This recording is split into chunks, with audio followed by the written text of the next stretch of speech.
మాజీ మంత్రి ప్రసన్న సంచలన వ్యాఖ్యలు. 2024 సాధారణ ఎన్నికల్లో వైసీపీ బీజేపీతో పొత్తు పెట్టుకోవాల్సింది.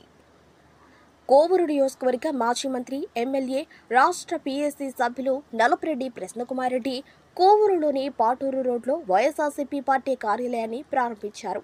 ముందుగా కార్యాలయంలోని స్వర్గీయ వైఎస్ఆర్ వీర జవాన్ మురళీ నాయక్ చిత్రపటాలకు పూలమాలలు వేసి నివాళులర్పించారు. అనంతరం ఆయన మాట్లాడుతూ, మోదీ నాయకత్వంలో ఆపరేషన్ సింధూర్లో వీరోచితంగా పోరాడి ప్రాణాలు అర్పించిన మురళీ నాయక్ కుటుంబానికి 5 కోట్ల నష్టపరిహారం అందించాలన్నారు. తెలుగుదేశం ప్రభుత్వం 50 లక్షల రూపాయలతో సరిపెట్టిందన్నారు. మోదీ, అమిత్ షా ప్రజాదరణ కలిగిన నాయకుడు, మాట మీద నిలబడే వ్యక్తి అని అన్నారు. 2024 సాధారణ ఎన్నికల్లో చివరి వరకు వైఎస్ఆర్సీపీతో పొత్తు పెట్టుకోవాలనే ఆకాంక్షతో ఎదురు చూశారని నా నివేదిక. జగన్మోహన్ రెడ్డి తటస్థంగా ఉండటంతో ఇష్టం లేకపోయినా చంద్రబాబుతో చేతులు కలపాల్సి వచ్చిందన్నారు. చంద్రబాబు గత పరిపాలనలో మోడీపై ఎన్నో అనుచిత వ్యాఖ్యలు చేశారన్నారు. జమిలి ఎన్నికలు వచ్చినా లేదా సాధారణ ఎన్నికలలో బీజేపీతో పొత్తు పెట్టుకోవాలని నా అభిప్రాయమని జగన్మోహన్ రెడ్డికి పీఏసీ సభ్యుడిగా సూచిస్తారన్నారు. తుది నిర్ణయం జగన్మోహన్ రెడ్డి తీసుకుంటారని అభిప్రాయపడ్డారు. రాష్ట్రంలో చంద్రబాబు ఇచ్చిన హామీలను నెరవేర్చడంలో పూర్తిగా విఫలమయ్యారని అన్నారు. రానున్న రోజుల్లో ఎప్పుడు ఎన్నికలు వచ్చినా కేంద్రంలో నరేంద్ర మోడీ, రాష్ట్రంలో వైఎస్ఆర్ కాంగ్రెస్ పార్టీ అధికారం చేజిక్కించుకుంటుందని ధీమా వ్యక్తం చేశారు. ఈ కార్యక్రమంలో నియోజకవర్గ వైఎస్ఆర్సీపీ నాయకులు, కార్యకర్తలు పాల్గొన్నారు.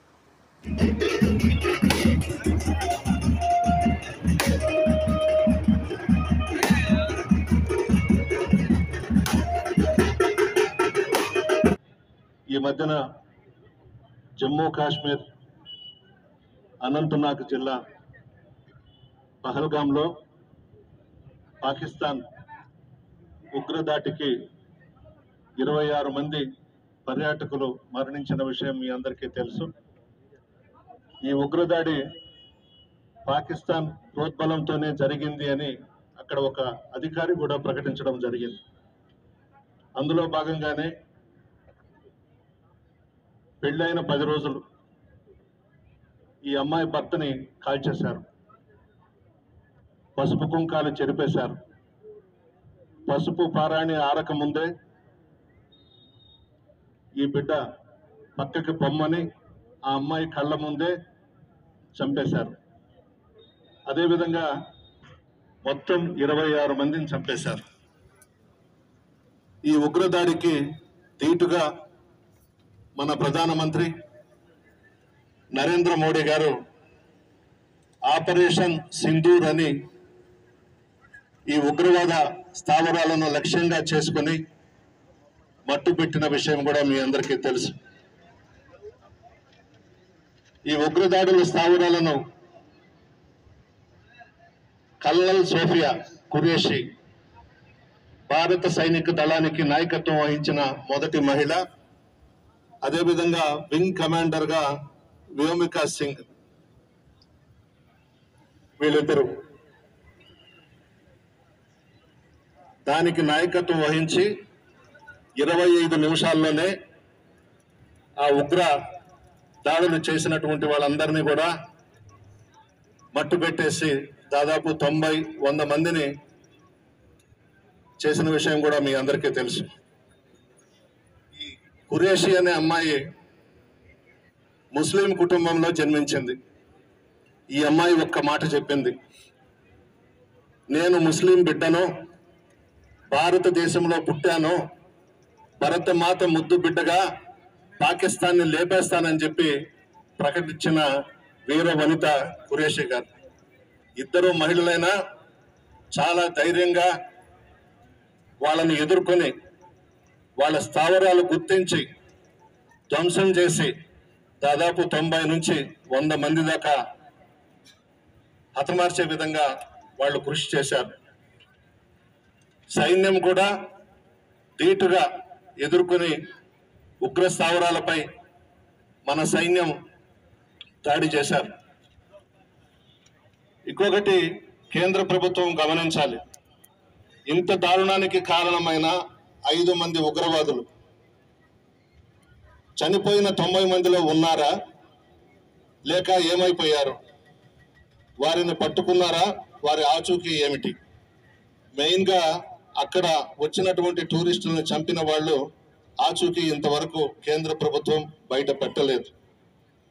ఇంకొక విషయం, యుద్ధంలో భారతదేశం కోసం, ప్రజల కోసం ప్రాణాలు అర్పించినటువంటి సైనికులకు ఒక గుర్తింపు ఇవ్వాలి. వాళ్ళు చనిపోయిన తర్వాత కేంద్ర ప్రభుత్వం కానీ రాష్ట్ర ప్రభుత్వం కానీ ఏదో ఒక 5 లక్షలో 50 లక్షలో ఇచ్చేసి చేతులు దుడిపేసుకుంటున్నారు. ఆ విధంగా కాకుండా యుద్ధంలో మరణించిన సైనిక కుటుంబాలకు కేంద్ర ప్రభుత్వం 3 కోట్లు ఇవ్వాలి, రాష్ట్ర ప్రభుత్వం 2 కోట్లు ఇవ్వాలి, 5 కోట్లు ఆ కుటుంబాలకు ఇవ్వాలి. ఇంకా భూమి ఇచ్చేది, స్థలాలు ఇచ్చేది, ఉద్యోగాలు ఇచ్చేది ఆయా రాష్ట్రాలలో ప్రభుత్వాలు ఇష్టం. భారతదేశం కోసం, ప్రజల కోసం ప్రాణాలు అర్పించిన సైనికులను మనం గుర్తించాలి. ఏదో ఒక 5 లక్షలు ఇచ్చేసామో, 10 లక్షలు ఇచ్చేసామో, 50 లక్షలు ఇచ్చేసామో అని కాదు. మల్లికార్జున నాయక్ చనిపోయాడు, మురళీ నాయక్. చంద్రబాబు నాయుడు గారు 50 లక్షలు ఇచ్చారు. అభినందిస్తున్నాను చంద్రబాబు నాయుడు గారిని. ఆ ప్రతిపాదన పెట్టింది కూడా జగన్మోహన్ రెడ్డి గారు ముఖ్యమంత్రిగా ఉన్నప్పుడు 50 లక్షలు చేస్తే బాగుంటుందని చెప్పి ప్రవేశపెట్టిందే ఈరోజు చంద్రబాబు నాయుడు గారు కూడా 50 లక్షలు ఇచ్చారు. 50 లక్షలతో ముడిపెట్టడం కాదు, భారతదేశం కోసం ప్రాణాలు ఇచ్చిన సైనికుల కుటుంబాలని గౌరవించాలి మనం. మన పార్టీ తరఫున వైఎస్ జగన్మోహన్ రెడ్డి గారు కూడా పరామర్శించి 25 లక్షలు ఇవ్వడం జరిగింది. భారతదేశం కోసం తన ప్రాణాలు సైతం లెక్క చేయకుండా పోరాడే సైనికులను గౌరవించండి, గుర్తించండి, చిన్న చూపు చూడొద్దు.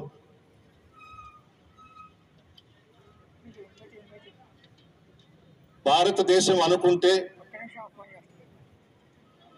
నరేంద్ర మోడీ గారు అనుకుంటే, సైన్యం అనుకుంటే ప్రపంచ చిత్రపటంలో పాకిస్తాన్నే లేకుండా చేయగలిగే సత్తా, ధైర్యం, దమ్ము భారతదేశానికి ఉంది. 25 నిమిషాల్లోనే మట్టు పెట్టేశాం మహిళల నాయకత్వంలో. నా వ్యక్తిగత అభిప్రాయం నేను చెప్తున్నా, నరేంద్ర మోడీ గారు చాలా బాగా చేశారు, చాలా ధీటుగా ఎదుర్కొన్నారు. నా వ్యక్తిగత అభిప్రాయం, ఈ భారతదేశానికి ప్రధానమంత్రిగా 20 సంవత్సరాలు నరేంద్ర మోడీ గారు ఉండాలని చెప్పి నేను నా మనస్ఫూర్తిగా వ్యక్తిగతంగా కోరుకుంటున్నాను. చాలా బాగా చేశాడు, సైలెంట్ గా చేశాడు. ఉగ్ర స్థావరాల మీద 2 మహిళల నాయకత్వంలో మట్టు పెట్టేశారు. భారతదేశం సత్తా ఏందో చూపించారు. అన్ని దేశాలు కూడా ఒక్కసారిగా ఉలిక్కి పడ్డాయి. భారతదేశం అంటే ఒక శక్తివంతమైనటువంటి దేశం. మోడీ గారు ముందుండి నడిపించారు. ఆ రోజు పహల్గాంలో చంపేస్తూ ఉంటే ఒక భర్తని చంపేస్తే భార్య అనింది, నన్ను కూడా చంపేనాయన అంటే మోడీకి పోయి చెప్పుకోండి అన్నాడు ఆయన. చూపించాడు కదా మోడీ సత్తా ఏందో, మోడీ అంటే ఏందో చూపించాడు కదా. అది భారతదేశం ఘనత. నేను కోరుకునేది, భారతదేశానికి ప్రధానమంత్రిగా నరేంద్ర మోడీ గారు 20 సంవత్సరాలు ఉండాలి. ఆంధ్ర రాష్ట్రంలో జమిలీ ఎలక్షన్స్ వచ్చినా, జనరల్ ఎలక్షన్ వచ్చినా వైఎస్ జగన్మోహన్ రెడ్డి గారు 20 సంవత్సరాలు ముఖ్యమంత్రిగా ఉండాలి. ఇద్దరు కూడా ప్రజలకు సంబంధించినటువంటి నాయకులు. నరేంద్ర మోడీ గారు కానీ, జగన్మోహన్ రెడ్డి గారు కానీ. నాకు తెలిసిన విషయం, 2024లో ఎన్నికలు వచ్చాయి. 5 సంవత్సరాలు మనం అధికారంలో ఉన్నాం. జగన్మోహన్ రెడ్డి గారు ముఖ్యమంత్రిగా ఉన్నారు, ప్రధానిగా నరేంద్ర మోడీ గారు ఉన్నారు. పార్లమెంటులో, రాజ్యసభలో ఏ బిల్లు ప్రవేశపెట్టినా మోడీ గారు జగన్మోహన్ రెడ్డి గారికి ఫోన్ చేయడం, మద్దతు ఇవ్వమనడం. మనం అన్ని బిల్స్ కూడా మద్దతు తెలిపాం, రాజ్యసభలో కానీ పార్లమెంటులో కానీ. చివరకు ఎలక్షన్స్ వచ్చేతలకి బీజేపీని వదిలేసుకున్నాం. నా దగ్గర ఉన్నటువంటి ఇన్ఫర్మేషన్ ప్రకారం ఎలక్షన్స్ లో మోడీ గారు జగన్మోహన్ రెడ్డి గారితో పోవాలి, అలయన్స్ పెట్టుకోవాలి అని ఉండారనేది నాకు వచ్చినటువంటి ఇన్ఫర్మేషన్. చివరి దాకా చూశారనేది కూడా ఉంది. మరి అది జగన్మోహన్ రెడ్డి గారికి తెలియాలి, మోడీ గారికి తెలియాలి. మనం తప్పు చేశాం.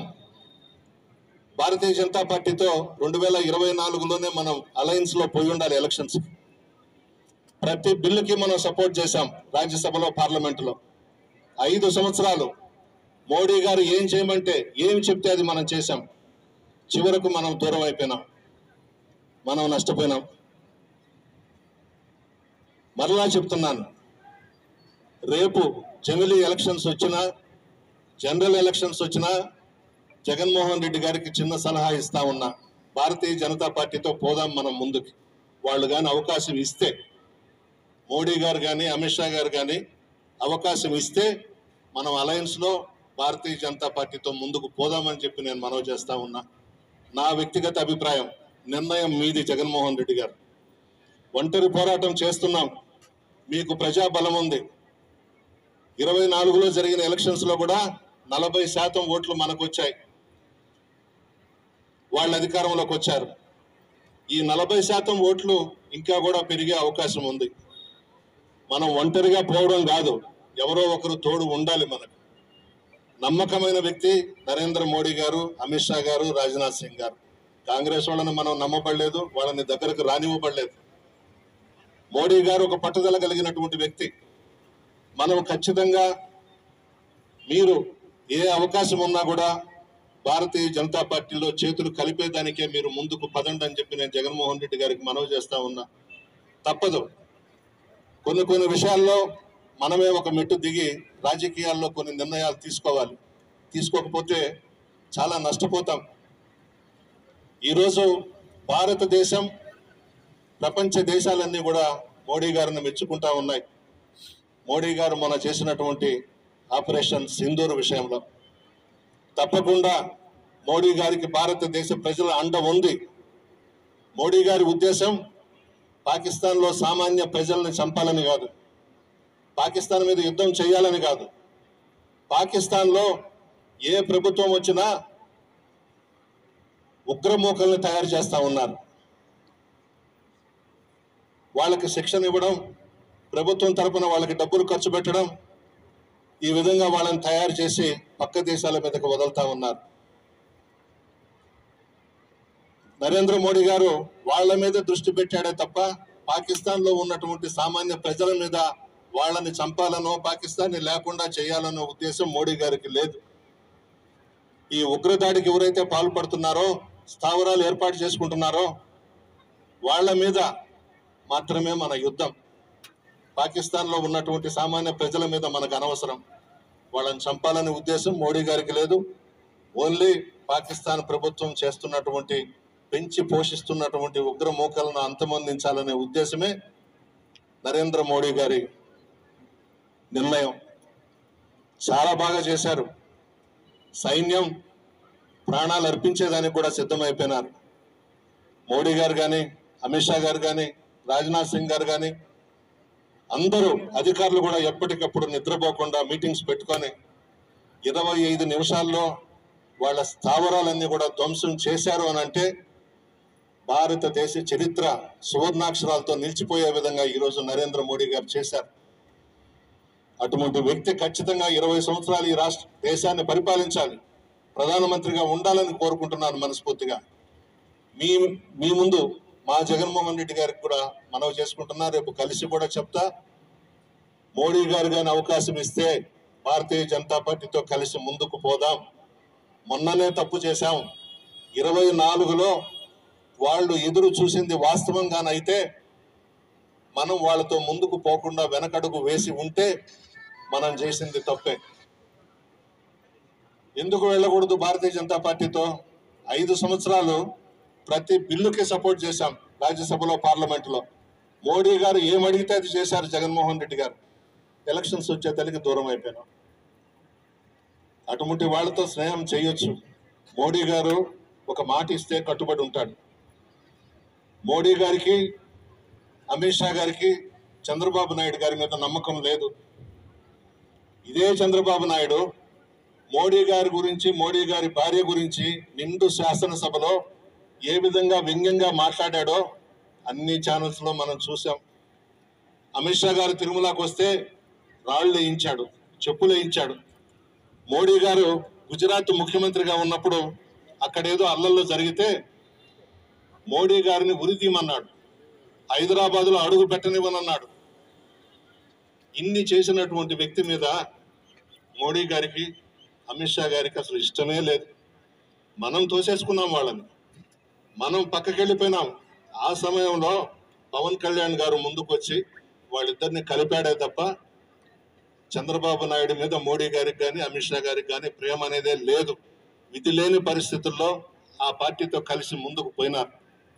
రాబోయే రోజుల్లో నరేంద్ర మోడీ గారి నాయకత్వంలో దేశం ముందుకెళ్ళాలి, జగన్మోహన్ రెడ్డి గారి నాయకత్వంలో ఆంధ్ర రాష్ట్రం ముందుకెళ్లాలని కోరుకుంటున్నారు. గారు ఆయన సొంత బిల్డింగ్ ఇచ్చారు.